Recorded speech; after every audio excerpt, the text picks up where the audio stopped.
Tingnan niyo naman yung baggy pants na nabili ko dito, oh, napakaganda, garterized pa. Tapos yung tela, tingnan niyo naman, sobrang ganda as in legit na cotton yung hindi naghihimulmol. So ayan mga guys, tingnan niyo naman kapag suot niyo siya, ang ganda, oh, saktong-sakto sa akin yung medium. Alam niyo yung height ko 5'5" to 5'6", tapos yung bigat ko 60 to 65 kg, sakto yung lapat ng medium sa akin. May dalawa siyang bulsa dito, ayan, tapos meron ding bulsa dito sa both sa tigkabilang gilid.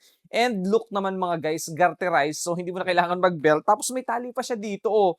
Ayan, may tali pa 'to dito, pero meron din siyang lagayan ng belt dito. Nakakatuwa, ang ganda, saktong-sakto yung lapat.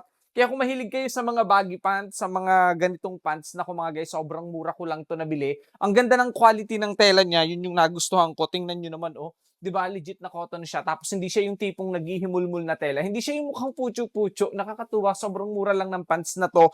Kaki yan, sakto sa akin yung size, nakakatuwa. Medium yung suot ko mga guys. O, 'di ba? Pwedeng pamporma, panggala mo, pampasyal mo, pwede ding suotin sa trabaho. Ang ganda, 'di ba? Kita niyo naman, oh. Maraming available color, makakapili kayo. Kaya kung gusto niyo na huwag na kayong magdalawang isip, sulit talaga kayo dito. Sobrang mura lang mga guys. O, 'di ba?